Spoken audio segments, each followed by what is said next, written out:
आज हम एक बहुत ही प्यारी सी कहानी सुनेंगे गोलू नाम के एक बच्चे की, जिसके मन में एक बड़ा सवाल था। तो चलिए इस कहानी में उतरते हैं और देखते हैं कि गोलू क्या जानना चाहता था। तो गोलू का सवाल ये था, माँ, ये पेड़, जानवर और पक्षी एक साथ क्यों रहते हैं? अब देखिए, ये सवाल सुनने में तो बहुत सीधा साधा लगता है ना? पर इसका जवाब हमें कुदरत के एक बहुत ही गहरे राज के बारे में बताता है। कहानी की शुरुआत होती है एक छोटे से गांव से। वहां एक बड़ा सा नीम का पेड़ है और उसी के नीचे गोलू रहता है। वो रोजाना देखता है पक्षी चहचहा रहे हैं, मधुमक्खियां भिनभिना रही हैं और एक गाय आराम से छाया में बैठी है। बस यही सब देखकर उसके मन में वो सवाल आता है। तो जब गोलू अपनी माँ से ये सवाल पूछता है तो उसकी माँ मुस्कुराती हैं और कहती हैं, चलो एक काम करते हैं, इसका जवाब हम किसी और से नहीं, खुद प्रकृति से ही पूछते हैं। और यहीं से एक मजेदार खोज शुरू होती है। तो सबसे पहले वो पहुंचते हैं नीम के पेड़ के पास और मानो पेड़ जवाब दे रहा हो, मैं हवा को साफ करता हूं, मैं सबको ऑक्सीजन देता हूं और मेरी छाया में तो सब आराम करते हैं। कितनी जरूरी और कितनी बड़ी बात है, सही कहा ना? तो अगर हम देखें पेड़ का रोल क्या है, वो हमें 3 बहुत जरूरी चीजें देते हैं। 1, ऑक्सीजन, जिसके बिना हम सांस ही नहीं ले सकते। 2, खाना। और 3, वो बहुत से जानवरों और पक्षियों के लिए एक घर, एक शेल्टर का काम करते हैं। अच्छा, अब बारी आती है पक्षी की। वो चहचहाकर कहती है, मैं तो पेड़ पर अपना घर बनाती हूँ, उसके फल और बीज खाती हूँ और फिर उन बीजों को दूर दूर तक गिरा देती हूँ। अब ये एक बहुत ही दिलचस्प जवाब है। चलिए देखते हैं इसका मतलब क्या है। पक्षी का काम भी कोई छोटा नहीं है। वो पेड़ों पर अपना घर बनाते हैं और बीज खाते हैं। लेकिन सबसे कमाल की बात यह है कि वो नए पौधे उगाने में मदद करते हैं। जब वो फल खाकर बीज कहीं और गिराते हैं तो वहां नया पेड़ उग सकता है। इसे इंग्लिश में कहते हैं सीड डिस्पर्सल, मतलब बीजों का फैलाव। तो एक तरह से पक्षी नए जंगल बनाने में मदद करते हैं। और आखिर में वो पहुंचते हैं गाय के पास। गाय कहती है, मुझे खाने के लिए घास और पौधे मिलते हैं और बदले में मैं इंसानों को दूध देती हूं और खेतों के लिए खाद भी।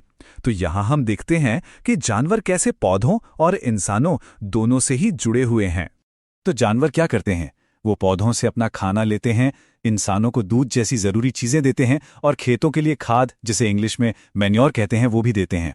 ये खाद मिट्टी को और अच्छा बनाती है, जिससे फसलें बेहतर होती हैं। ये तो लेन देन का एक बहुत ही सुंदर चक्र है। ये सारे जवाब सुनने के बाद ना गोलू की आंखों में एक चमक आ जाती है। वो खुशी से चिल्लाता है, ओह, तो इसका मतलब ये हुआ कि हम सब एक दूसरे के बिना रह ही नहीं सकते। और बस यही वो आहा मोमेंट है जहां सारी कड़ियां एक साथ जुड़ जाती हैं। तो गोलू ने जो ये कमाल की बात खोजी है, उसे हम कहते हैं इंटरडिपेंडेंस, या हिंदी में एक दूसरे पर निर्भरता। इसका मतलब बहुत सीधा सा है कि प्रकृति में हर कोई एक टीम की तरह है। जिंदा रहने के लिए हर किसी को किसी और की जरूरत होती है। ठीक वैसे ही जैसे एक क्रिकेट टीम में हर खिलाड़ी एक दूसरे पर निर्भर करता है। देखिए, ये टेबल इन सभी कनेक्शंस को कितनी अच्छी तरह दिखाता है। पेड़ सबको ऑक्सीजन और घर देता है, पक्षी बीज फैलाकर पेड़ों की मदद करते हैं, गाय इंसानों को दूध और खाद देती है, और हम इंसान, हमारा काम है इन सब की रक्षा करना, इस खूबसूरत चक्र को बनाए रखना। यह सच में प्रकृति का एक कमाल का जाल है। तो चलिए अब कहानी से थोड़ा आगे बढ़ते हैं और देखते हैं कि इस पूरी बात से हमें असल दुनिया के बारे में क्या बड़ी सीख मिलती है।